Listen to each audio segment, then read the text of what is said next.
The great crystal dome of Nexus Prime stretched high above the gathering aliens. Inside the massive hall, creatures from across the galaxy sat in their floating chairs and energy pods. Some had too many arms. Others had no arms at all. A few were just balls of light that spoke through machines. But they all had one thing in common today. They were all laughing. Do-hyun stood on the bridge of his ship and watched the alien station grow larger on his screen. The Defiant Dawn was not a pretty ship. It was made of gray metal and had sharp edges. Compared to the smooth, shining vessels around the station, it looked like a chunk of rock. But Do-hyun did not care what it looked like. He cared about what it could do. "Captain," said Hye-jin from her seat at the weapons station. She was young, but smart. Her fingers danced over the controls as she ran checks on their systems. "We are getting close to their space station. Should I power up our defenses?" "Not yet," Do-hyun replied. He kept his voice calm. "Let them think we are just peaceful visitors." At the engineering station, Sung-min looked up from his displays. He was the ship's engineer and the best one Earth had ever trained. "Sir, their scanning beams are all over us. They are trying to see inside our ship."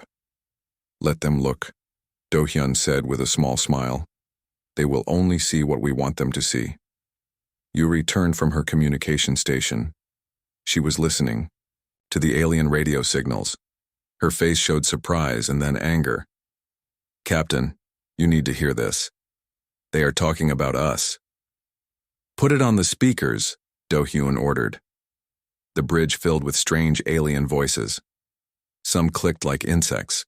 Others made musical sounds, but the translation computers turned their words into something the humans could understand.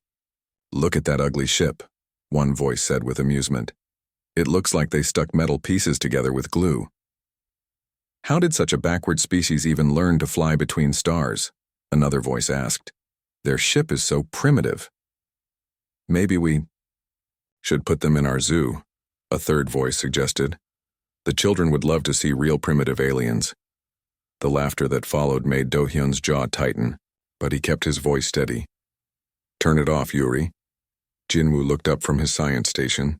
He was the youngest member of the crew, but also the smartest. "Captain, I have been studying their technology. They are very advanced in some ways, but they have weaknesses too." "What kind of weaknesses?" Do-hyun asked. "They rely too much on energy shields and plasma weapons," Jinwoo explained. "I do not think they have fought against solid projectile weapons for a very long time, maybe never." Do-hyun nodded. This was useful information. "Keep studying them. Learn everything you can." On the alien station, the Galactic Council was having the time of their lives. They had not seen such an amusing sight in years. The human ship looked so old and ugly compared to their beautiful vessels. Veltar was the speaker of the council. He was a large creature with 6 arms and a voice like grinding metal. His species, the hegemony, had conquered dozens of worlds. They were the strongest military force in this part of the galaxy. Veltar stood up in his floating chair and spoke to the other council members. "Look at this pathetic ship," he said, pointing at the display showing the Defiant Dawn. "These humans think they can just fly into our space and demand to talk with us as equals." The other aliens made sounds of agreement. Some clicked their mandibles. Others flashed their lights in patterns that meant amusement. "What should we do?" "With them?" asked Thisis, a snake-like creature from the Vortani Empire. "Should we destroy them now or play with them first?" "Oh, let us play with them," said Korath, a being made of living crystal. "It has been so boring lately. We have not had new slaves in months." Veltar's mandibles clicked in what passed for laughter among his kind. "Yes, we shall follow the usual procedure. First, we inspect their ship. Then we tell them they must serve us. If they refuse, we destroy them. If they agree, we put them to work in the mines." The council had done this many times before. When new species entered their space, they had 2 choices: become servants of the council or die. Most chose to serve. A few chose to die. But the result was always the same. The council grew stronger and richer. "Send them the standard greeting," Veltar ordered. "Tell them to prepare for inspection." Back on the Defiant Dawn, Yuri received the alien message. She read it twice before speaking. Captain, they are demanding that we submit to inspection.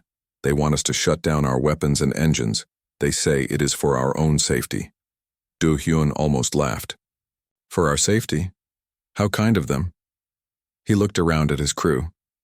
These were good people. They had volunteered for this mission knowing they might never see Earth again. What do you think, people? Should we do what they ask? Hell no, Hyejin said immediately. Sir, I have been reading about what happened to other species that came here. The peaceful ones are all gone. The proud ones are working as slaves. The Kalari tried to negotiate, Jin Woo added, reading from his files. The council made them mine dangerous crystals until their whole species died out. The Zephyrians were warriors, but they surrendered when the council threatened their homeworld. Now they work in the council's factories. Sung-min looked up from his engine controls. Sir, this ship was not built to surrender. Earth sent us here to make contact, but they also gave us the tools to fight if we had to. Do-hyun felt proud of his crew. They were scared, but they were not going to give up without a fight. Yuri, send them a reply. Tell them we accept their invitation to talk, but we keep our weapons powered and our engines running. Sir, they will not like that, Yuri warned. Good, Do-hyun said. I want them to know we are not like the others. The message went out across space. On the alien station, Veltar read it and felt something he had not felt in years. Surprise. They refused? He asked, reading the message again. They actually refused a direct order from the Galactic Council? Maybe they did not understand. Suggested this. These primitive species sometimes have trouble with our language. No, Veltar said slowly. They understood perfectly. Look at their exact words. He read the human message aloud. We thank the Galactic Council for their invitation. We look forward to peaceful discussions. However, we will maintain our ship's defensive capabilities, as is standard practice for any sovereign vessel. The chamber fell silent. No species had ever called themselves sovereign in council space. That word meant they thought they were equals, not servants. Sovereign? Korath's crystal body flashed angry red. Do they think they are our equals? This is amusing, Veltar said, but his voice had a dangerous edge now. They think their little metal ship makes them strong enough to talk back to us. What are your orders, Speaker? Asked General Threx, the military commander of the station. Veltar thought for a moment. This could be interesting. It had been too long since anyone had shown such foolish courage. Send 3 honor guard ships to escort them in. Make sure they understand that resistance is not an option. Just 3 ships, Threx asked, for a potentially hostile contact? General, look at their vessel. Veltar pointed at the screen. It is barely larger than our shuttlecraft. 3 honor guard ships could destroy 100 ships like that. This is not a military operation. This is a lesson. As the 3 alien warships moved toward the Defiant Dawn, Do-hyun watched them approach on his screen. Each one was twice the size of his ship and glowed with the energy of powerful weapons. Impressive, he said calmly. But size is not everything. Captain, Hyejin said, those ships could probably destroy us with one shot. Probably, Do-hyun agreed. If they hit us, and if their weapons work the way they expect them to, he turned to his crew.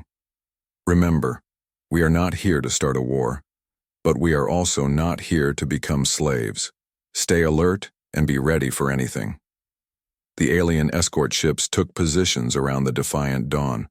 Their captains sent mocking messages about the ugly human ship and its primitive crew, but Do-hyun did not respond to their insults.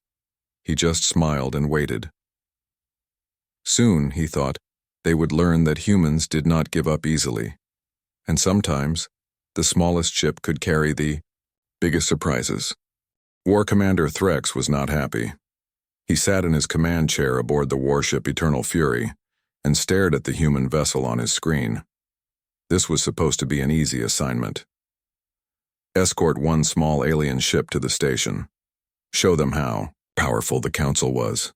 Maybe fire a warning shot if they got too brave. But instead, He was babysitting what looked like a flying piece of junk. The human ship was ugly and old-looking. Its metal hull was scarred and dented. Compared to his sleek warship with its glowing energy shields and plasma cannons, the human vessel looked like a child's toy. "Sir?" said his weapons officer. "Should we target their engines? One shot would disable them completely." "No," Threx replied with annoyance. "The Council wants them brought in alive. They think these humans might be amusing." He leaned back in his chair. "Besides, look at their ship. What could they possibly do to us?" The 3 Council warships moved in a triangle formation around the Defiant Dawn. Each ship was armed with enough firepower to level a city. Their shields could stop almost any weapon. Their crews had fought in dozens of battles across the galaxy. But the human ship just flew calmly between them, following their course toward the station. It did not try to run. It did not send messages begging for mercy. It just stayed quiet and kept flying. On the Defiant Dawn, Hyejin was very busy. Her fingers moved quickly over her control panel as she scanned the alien ships. Her screen showed detailed information about their weapons, shields, and engines. "Captain," she said quietly, "I am reading their ship designs. These aliens are very advanced, but they have some interesting weaknesses." "What kind of weaknesses?" Du-hyun asked, keeping his voice low. "Their plasma weapons are very powerful," Hyejin explained, "but they take a lot of energy, and their shields are designed to stop energy attacks. I do not think they expect anyone to use solid projectiles anymore." Sungmin looked up from his engineering station. "Sir, I have been analyzing their energy signatures. Their main power lines run along the outside of their hulls. They probably do that because it is more efficient, but it also makes them vulnerable." "Vulnerable to what?" Du-hyun asked. "To anything that can punch through their outer hull," Sungmin said with a small grin. "Like our railguns." Jin Woo turned from his science station. "Captain, I have been studying the history of this sector. These aliens have not fought a real war in over 200 years. They just intimidate new species into surrendering, so they are out of practice," Do-hyun said thoughtfully. "Very out of practice," Jin Woo confirmed. "And they all use the same basic ship designs, same weapons, same shields, same tactics." Yuri was listening to the alien communications again. "Sir, they are talking about us again. They think this is funny. One of them said we look like we built our ship out of spare parts." "In a way we did," Do-hyun said with amusement. "But our spare parts came from the best military factories on Earth." The truth was that the Defiant Dawn was not as primitive as it looked. Its hull was made of the strongest materials Earth could produce. Its weapons were designed by military engineers who had studied every known alien technology. Its computers were running programs that could hack almost any system in the galaxy. But most importantly, its crew was trained for war. Real war, not the easy conquests the Council was used to. "Yuri," Do-hyun said, "start passive scanning of their communication systems. I want to know how their ships talk to each other." "Already on it, sir," Yuri replied. "Their encryption is actually pretty basic. I think I can break into their comm systems if I need to." "Good. Sungmin, how are our special weapons?" "Ready when you are, sir," Sungmin said. "The EMP mines are loaded and the railguns are charged. Our missile tubes are loaded with the new Hunter-Seeker warheads. And our secret weapon?" Sungmin's grin got bigger. "The kinetic bombardment system is online and ready. Earth's finest surprise, waiting for the right moment." Du-hyun nodded. Earth had sent them into space with the best weapons human science could build. But they had also taught them when to use those weapons. The plan was to try peaceful contact first. But if the aliens wanted a fight, humanity was ready to give them one. On the Council station, Veltar was growing impatient. The human ship was taking too long to arrive. He wanted to get this inspection over with so he could move on to more important matters. "How much longer?" he asked his aide. "The escort will arrive in 30 minutes, Speaker," the aide replied. "Good. Have the inspection teams ready. I want to see what technology these primitives have. Maybe we can use it for something." The inspection teams were already gathering in the station's docking bay. They carried scanning equipment and recording devices. Their job was to catalog everything on the human ship and decide what was valuable. But they were not expecting to find much. The ship looked so primitive that most of them thought this would be a waste of time. "Look at the readings," said Chief Inspector Vorth, a tall alien with 4 eyes. "Their hull is just metal. No energy shielding, no bioarmor, no quantum plating, just plain metal. And their weapons," added technical analyst Kex. "They appear to be projectile-based. We have not seen projectile weapons in this sector for centuries." "Maybe they will have some interesting art or music," suggested cultural specialist Nim. "Primitive species sometimes create amusing cultural artifacts." They all laughed at this. The idea that these backward humans could have anything valuable was ridiculous, but on the Defiant Dawn the crew was making final preparations. Do Hyun called them together for a quick meeting. "Listen carefully," he said. "In a few minutes we will dock with their station. Some of us will go aboard for the inspection, the rest will stay here and be ready." "Ready for what?" Hyejin asked. "For whatever happens next," Do Hyun replied. "These aliens think they can intimidate us into becoming their servants. They have done this to dozens of other species, but they have never met humans before." "What if they just try to destroy us?" Yuri asked. "Then we show them what human military engineering can do," Do Hyun said firmly. "But I hope it does not come to that. War should always be the last choice." Sungmin raised his hand. "Sir, what if they separate us? What if they take you and the others prisoner while I stay here alone?" Do Hyun smiled. "Sungmin, you are the best engineer Earth ever trained. If anyone can handle this ship alone, it is you. Besides, you will not be really alone." "What do you mean?" "I mean that this ship has some features that even the aliens do not know about. Features that will help you if things go wrong." The Defiant Dawn finally reached the council station. The massive structure was 10 times larger than any space station humans had ever built. It glowed with energy shields and bristled with weapons. Thousands of alien ships moved around it like insects around a hive. "Incoming message," Yuri reported. "Put it on speaker," Do Hyun ordered. A harsh alien voice filled the bridge. "Human vessel, this is station control. You will dock at Bay 77. Your crew will submit to inspection. Any resistance will be met with immediate destruction." Do Hyun picked up his communication device. "Station control, this is Captain Do Hyun of the Earth vessel Defiant Dawn. We agree to dock and participate in your inspection process. However, we maintain our right to defend ourselves if threatened." There was a long pause. Then the alien voice came back, sounding confused and annoyed. "Human vessel, you do not have any rights in council space. You will comply with all orders or face the consequences." "We will comply with reasonable requests," Do Hyun replied calmly. "But we are not your servants." Another pause. This time, Do Hyun could hear angry alien voices arguing in the background. Finally, the voice returned. "Dock at Bay 77 immediately. Any further delays will be considered hostile action." "Understood," Do Hyun said. "Docking now." As the Defiant Dawn moved toward the docking bay, Do Hyun looked at his crew one more time. "Remember, we are representatives of Earth and humanity. Whatever happens, we make sure the galaxy knows that humans do not kneel to anyone." "Yes, sir," they all replied. The ship settled into the docking bay with a soft thud. Through the windows, they could see alien inspection teams waiting for them. The aliens looked confident and bored, like they had done this 1,000 times before. But they had never done it with humans. And humans, Do Hyun thought with grim satisfaction, were about to teach the galaxy a very important lesson about underestimating Earth's children. The docking bay of the council station was enormous. The Defiant Dawn looked tiny sitting in the middle of the vast space. Around the human ship, dozens of alien inspection teams waited with their scanning equipment and recording devices.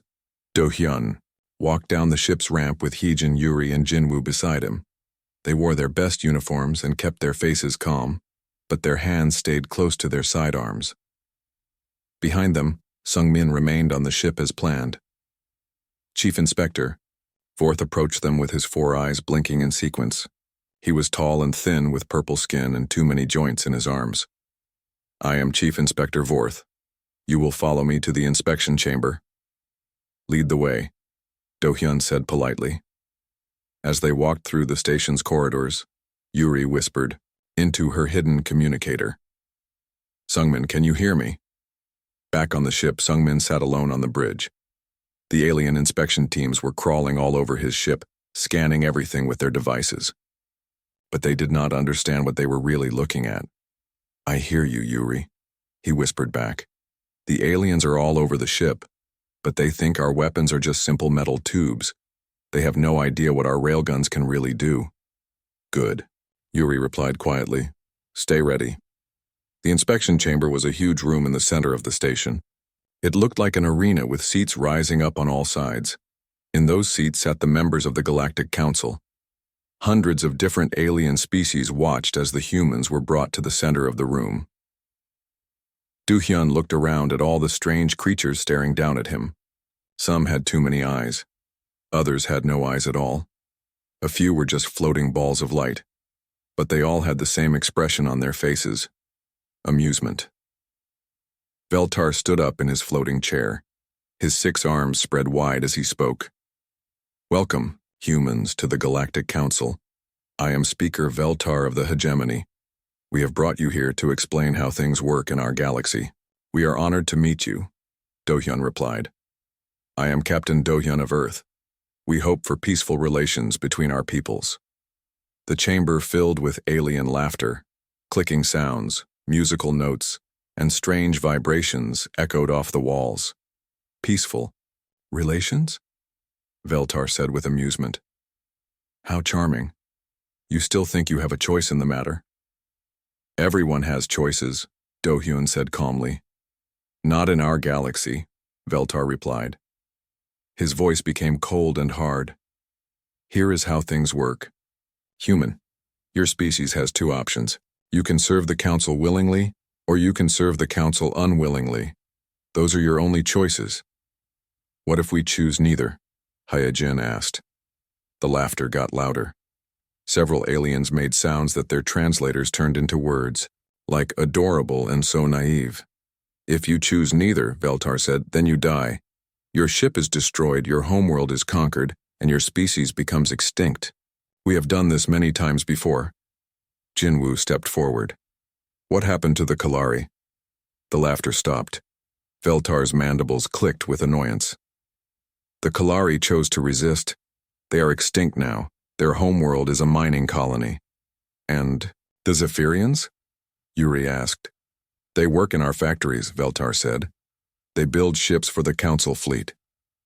And the Melodians? Do-hyun asked quietly. They mine crystals on Titan 7th, Veltar replied.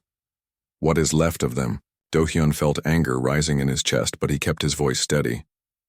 So you conquer peaceful species and turn them into slaves. We bring order to the galaxy, Veltar said. We end wars and create peace. By destroying anyone who disagrees. With you. By showing them the benefits of cooperation, Veltar corrected. Your species can benefit too, if you are wise. Do-hyun looked around the chamber at all the alien faces watching him. They expected him to give up now. They thought he would beg for mercy or try to negotiate better terms for humanity's slavery. Instead, he smiled. I have a counterproposal, he said. The chamber erupted in laughter again. Even Veltar seemed amused by this. Primitive creatures always try to bargain, Veltar said. Very well, entertain us. What could your backward species possibly offer? Do-hyun's smile got wider. Nothing. The laughter stopped. Confused alien voices murmured throughout the chamber. Nothing? Veltar asked. That is right, Do-hyun said. We offer you nothing. But we can show you what you will lose if you try to take what is ours. Before anyone could react, Do-hyun pressed a hidden button on his belt. The signal raced through space to the defiant dawn. On the ship, Sungmin received the signal and smiled. Finally, he said to himself, time to show these aliens what human engineering can do. The alien inspection teams were still crawling over the ship when Sung Min activated the first surprise. Every scanning device they carried suddenly went dead. Their communication equipment stopped working, even their lights went out. "What is happening?" Chief Inspector Vorth demanded, stumbling in the darkness. "Electromagnetic pulse," Sung Min said cheerfully. "Your equipment is not hardened against it like ours is." Before the aliens could respond, Sung Min activated the ship's engines. But these were not ordinary engines. They were human military engines designed to work even when damaged. The Defiant Dawn lifted off from the docking bay floor with the alien inspectors still on board. "Impossible," Vorth shouted.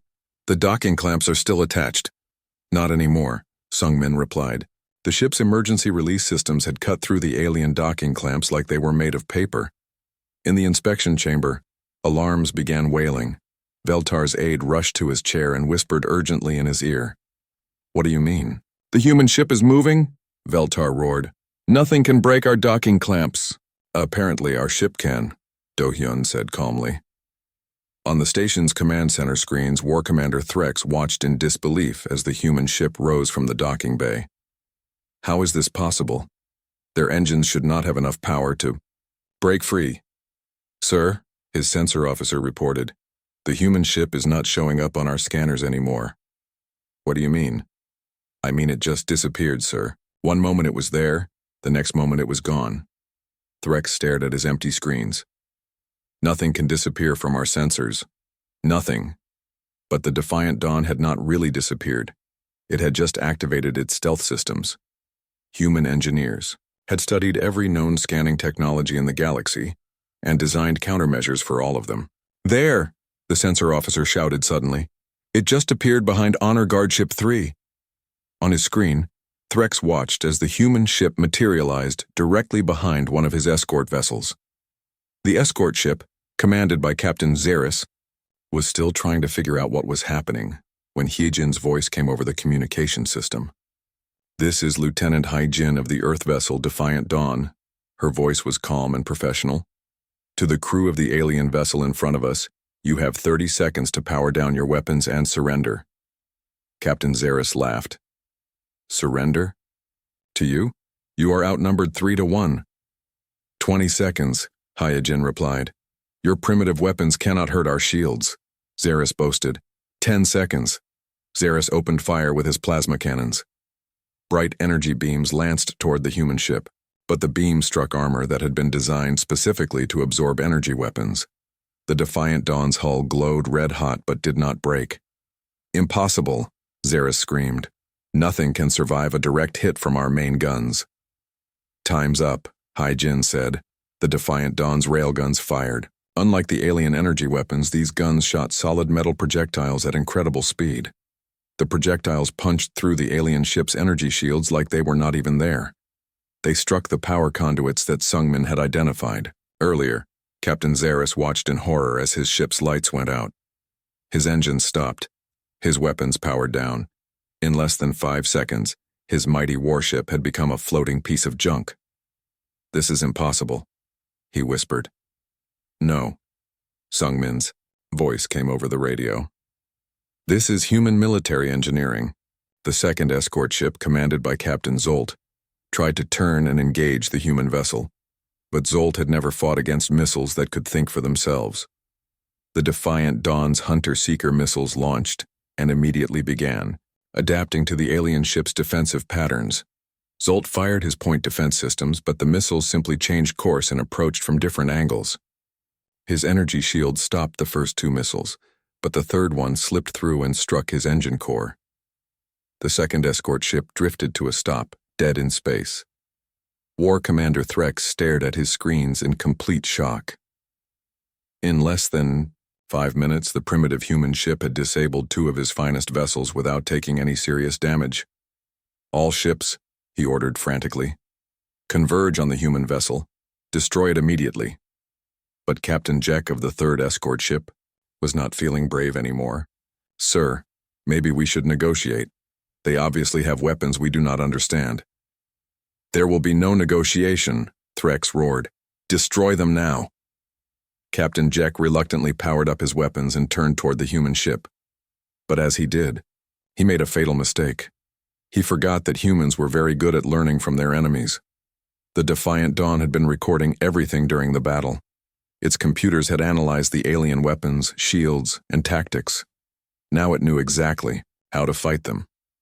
"Captain Jack," Sungmin's voice came over the radio. "You might want to check your shield generators." The silence in the inspection chamber was broken by the sound of angry alien voices. Council members who had been laughing just minutes before now spoke in panicked whispers. Their escort fleet was floating dead in space, destroyed by a single human ship. Veltar stood up from his floating chair, all 6 of his arms trembling with rage. "You dare attack Council forces? This is an act of war." "No," Do-hyun replied calmly. "This is an act of self-defense. Your ships fired first. You destroyed 3 warships." "We disabled 3 warships," Do-hyun corrected. "Their crews are alive. If we wanted to destroy them, they would be dead." This was true. The human weapons had been carefully aimed to disable the alien ships without killing their crews. But the aliens did not understand this. In their experience, space battles always ended with death and destruction. Admiral Corvin of the Hegemony military stood up in his section of the chamber. He was a massive creature with thick armor plating and scars from many battles. "Speaker, Veltar, let me take the station's defense fleet and crush this insolent human ship." "How many ships?" Veltar asked. 12 heavy battle cruisers, Corvin replied with confidence. "Each one is 5 times larger than their pathetic vessel. We will blow them to atoms." Do-hyun was still connected to his ship through his hidden communicator. He could hear Sungmin working at the ship's controls and Hyejin preparing the weapon systems. "Sungmin," he whispered, "can you hear me?" "Yes, Captain," came the quiet reply. "The aliens are moving 12 large warships toward us, much bigger than the escorts we just fought. Are you ready?" "Ready as we can be, sir, but those ships pack a lot of firepower. Remember the plan?"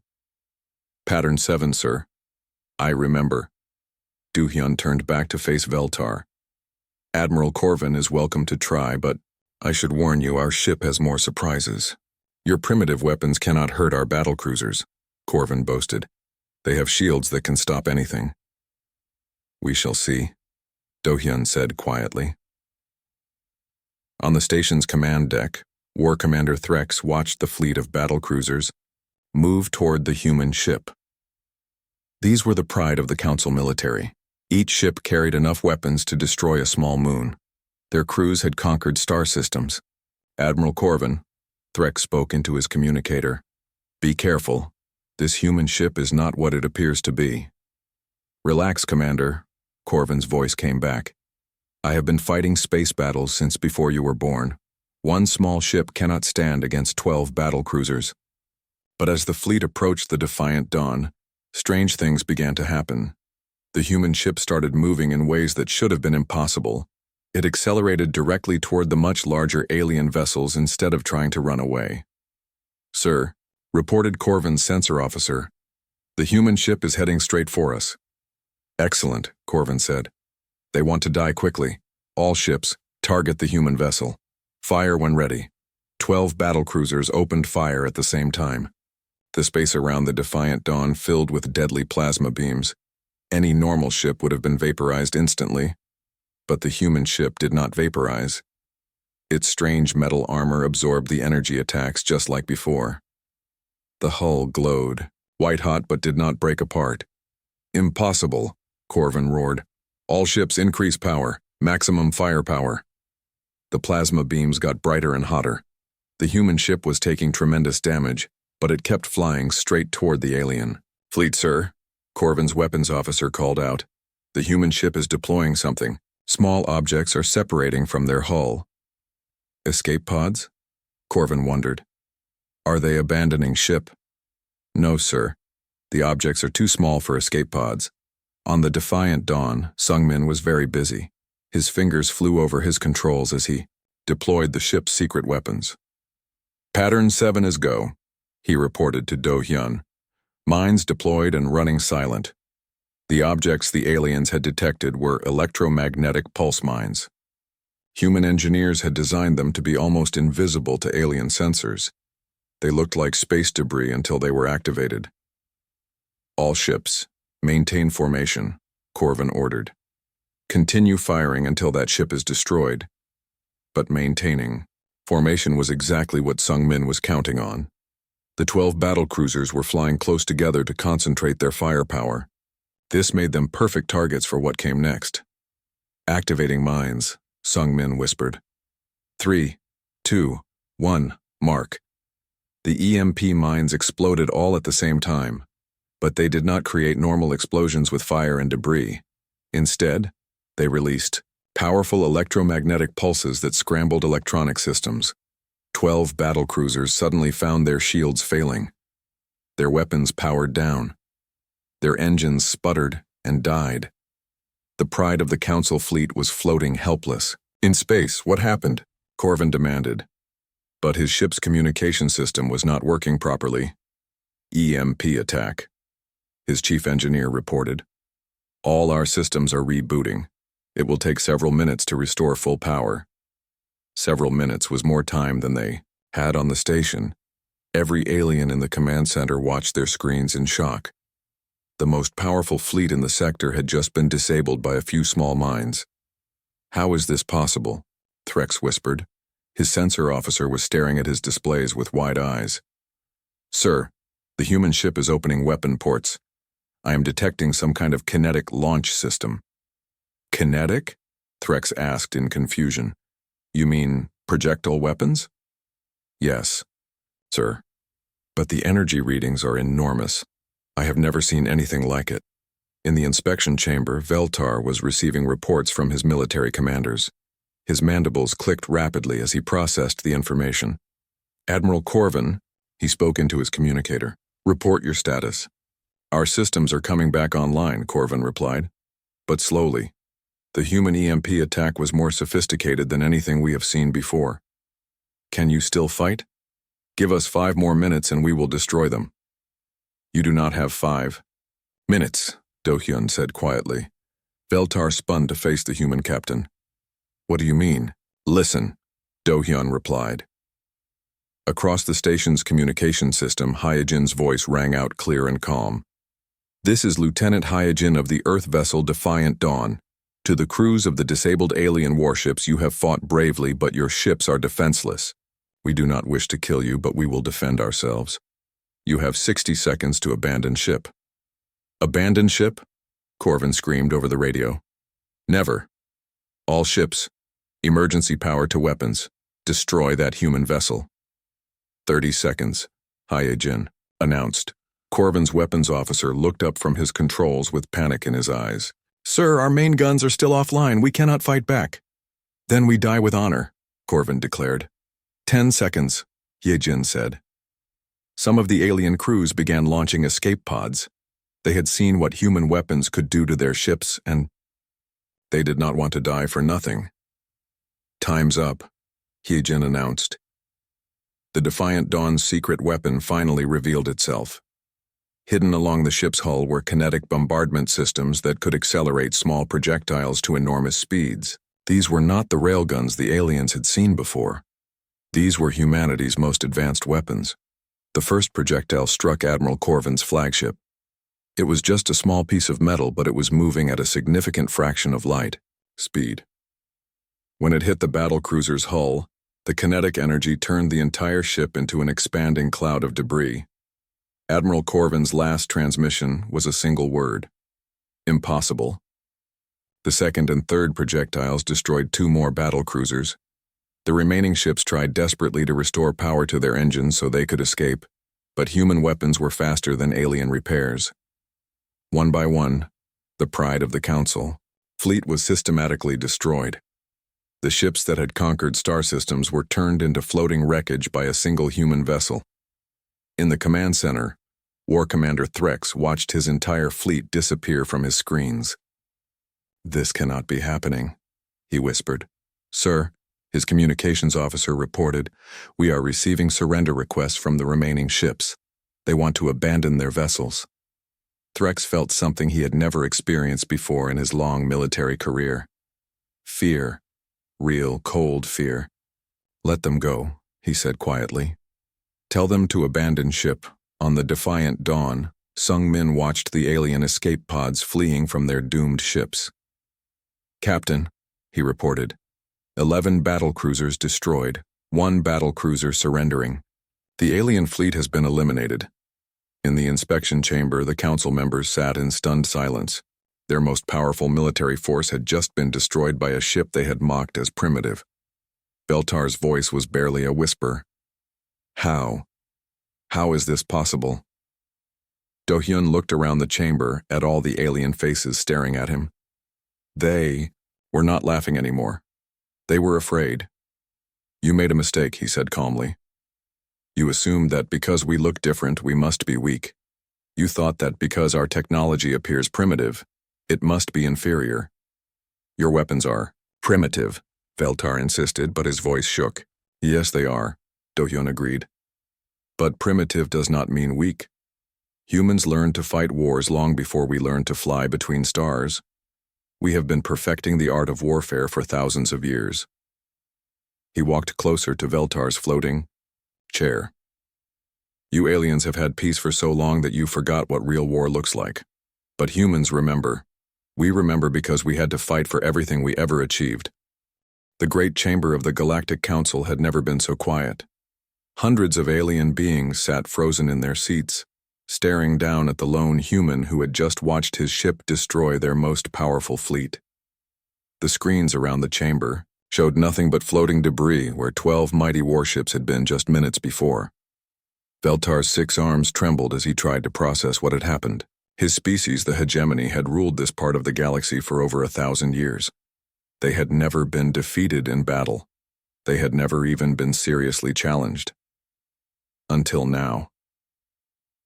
This is impossible, he whispered, but even he did not believe his own words anymore. Do-hyun stood calmly in the center of the chamber, his hands clasped behind his back. His uniform was neat and clean, showing no sign of the stress he had been under. To the watching aliens, he looked like a man who had just won a simple game rather than destroyed an entire fleet. You keep saying that word, Do-hyun said with amusement. Impossible, but you are seeing the results with your own eyes. You destroyed 11 warships, Veltar accused, his voice rising in pitch. We defended ourselves against hostile forces, Do-hyun corrected. Your Admiral Corvin refused our offer to surrender peacefully. We gave his crews every chance to escape before we fired.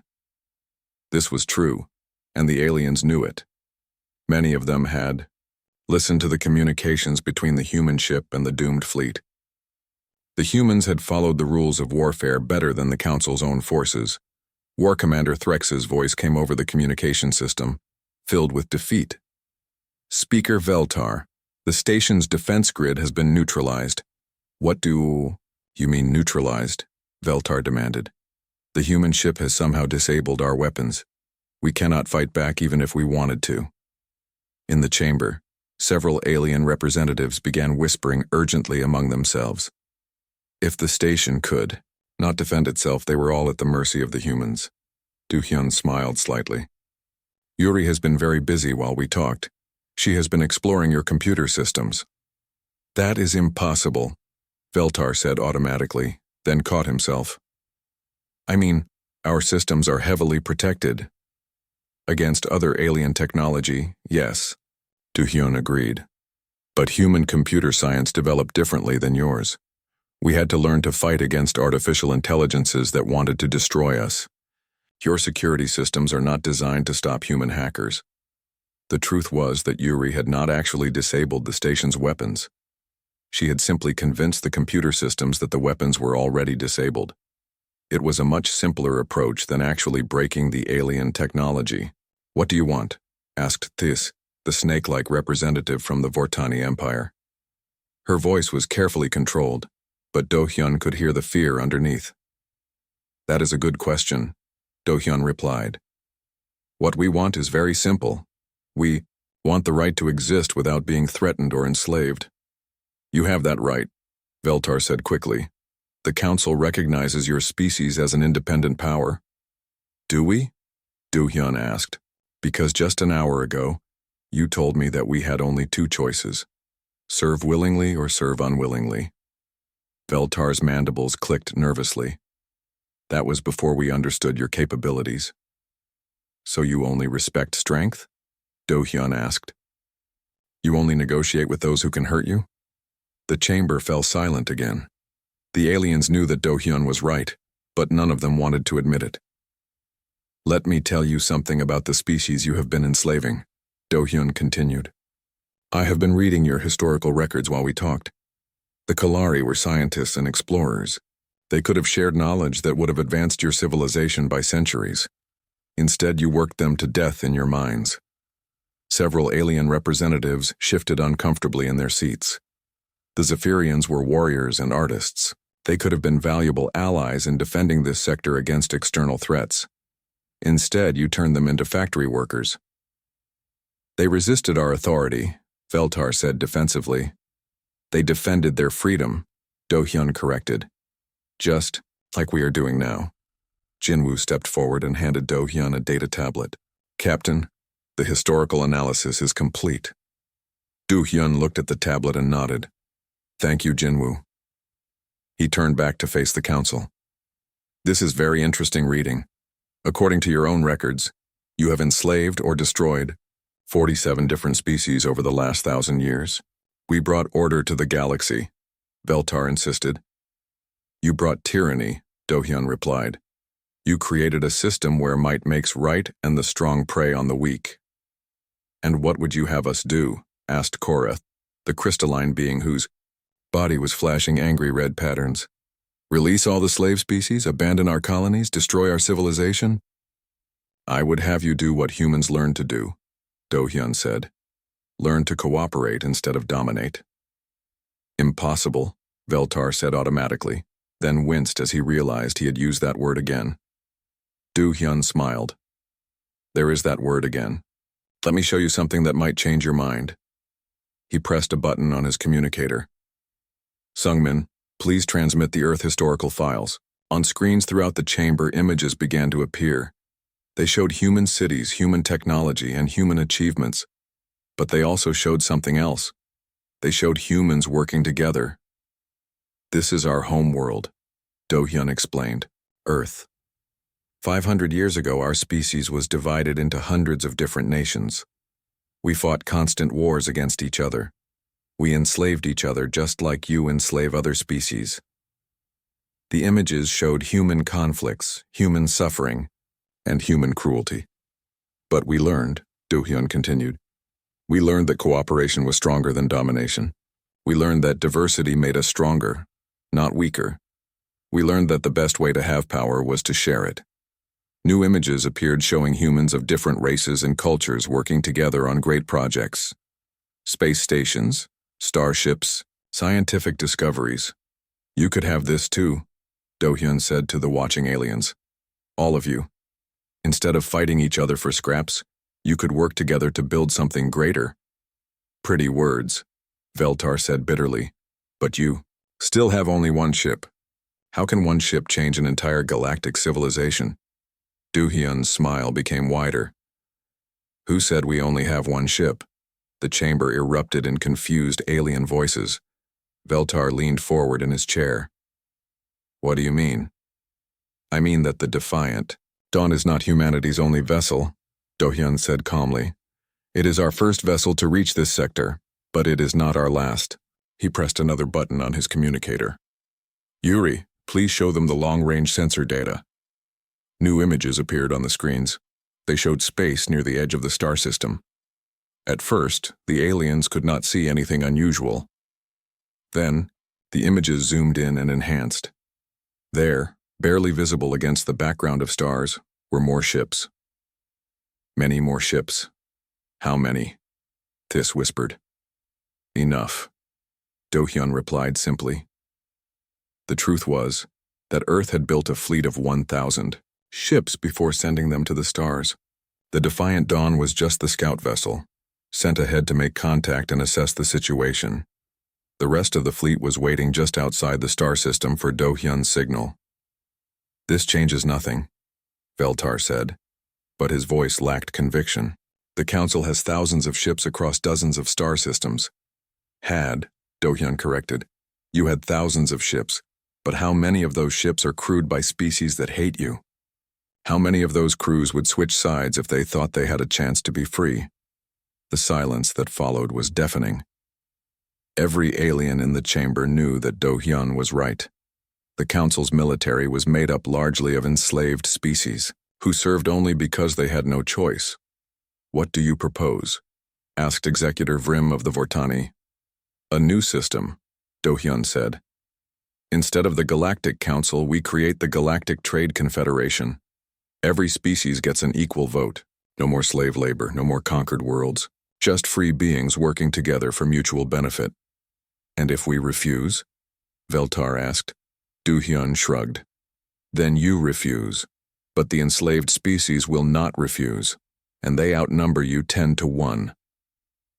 Around the chamber, representatives from the enslaved species began to stir. For the first time in centuries, they were hearing someone offer them hope. "The Kalari survivors wish to speak," said a small, mouse-like being who had been silent throughout the proceedings. "The Kalari are extinct," Veltar said quickly. "No," the small being replied. "We are not extinct. We are hiding. We have been waiting for someone to give us hope." "The Zephyrians also survive," added a proud-looking bird-like creature. "We remember our freedom. We have never stopped dreaming of it." More voices joined in. Species that the Council thought were broken or destroyed revealed that they had been preparing for this moment. Veltar looked around the chamber and realized that his empire was already crumbling. The humans had not conquered it with weapons. They had destroyed it with something much more powerful. They had given the enslaved species hope. "How do we know you will not just become new masters?" Veltar asked desperately. "Because," Do-hyun said, "humans learned that true strength comes from lifting others up, not pushing them down." He walked over to where Heejin, Yuri, and Jinwoo were standing. "My crew and I are just 5 people from one small planet. But we represent something that your council forgot how to do."